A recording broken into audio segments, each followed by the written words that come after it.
The National Institutes of Health has really been kind of a central piece in our country, supported by the government for really trying to advance human health and battle disease. And it really has been the major health institute for the United States. Now, in the early 70s, President Nixon declared the war on cancer, had the National Cancer Act, which then created the National Cancer Institute. Now, one of the first things that the National Cancer Institute did was create the National Cancer Center program to create NCI-designated cancer centers.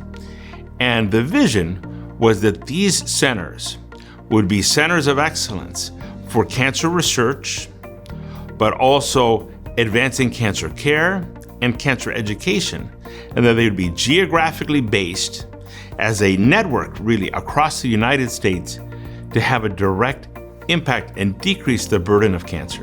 The NCI Cancer Centers, it has been clearly shown, provide the very best cancer care in the United States, and that a patient's likelihood of having better outcomes with their cancer care is greater. More accurate diagnoses, earlier access to cutting-edge therapies, better supportive and survivorship care, better dealing with complications if they arise, as well as access to clinical trials can be new therapies, new diagnostic technologies, new ways to help individuals to overcome their care. Clearly, these are really the beacons of excellence in terms of cancer care across the United States. And really, part of that is really bolstered by the tremendous amount of research. That research can be better ways to find cancer earlier. Can we detect cancer in the bloodstream? Are we better off putting CAT scans in minivans and putting them around the country to screen for lung cancer, something we've been very actively involved in? Can we catch lung cancer earlier in people that aren't going to travel? So that's a spirit of innovation in that everything that we do, we question it every day. Can we do it better? Can we learn from that? Can we share that with others? And we know that there are significant health disparities. Health disparities can be based on resources. It can be based on insurance. It can be language. It can be cultural. It can be financial. It can be transportation or distance or really health literacy. Trying to overcome health disparities is an all-hands-on-deck effort that really looks at this from a 360-degree perspective, from trying to catch cancer earlier, have equal access to life-saving cures, access to clinical trials, and access to that support. We realize there are many barriers to overcome. Advocate Health is developing a National Center for Health Equity, and we're really proud to be a very active part of that.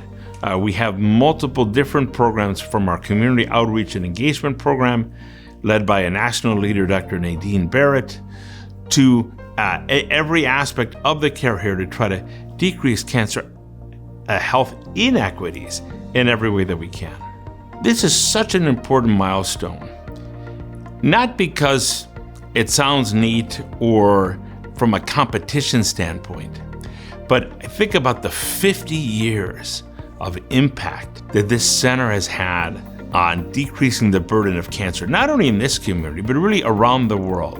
Whether it be our Gamma Knife program, celebrating 25 years this year, making a transformational difference in brain tumors, or advances in clinical trials through our NCORE research base, our network of clinical trials across the United States that have been based here in Winston-Salem, or our world-class supportive care program, both in research and that being provided, the ultimate truly inpatient centeredness, the cancer survivors that have come here for their stem cell transplant or for their chemotherapy or radiation. People say, boy, are you competing with other cancer centers? Where do we rank? Cancer is not a competition. Our other NCI cancer centers and our other systems that battle cancer, we are all brothers and sisters in arms fighting cancer. And I know together we will change cancer as we know it.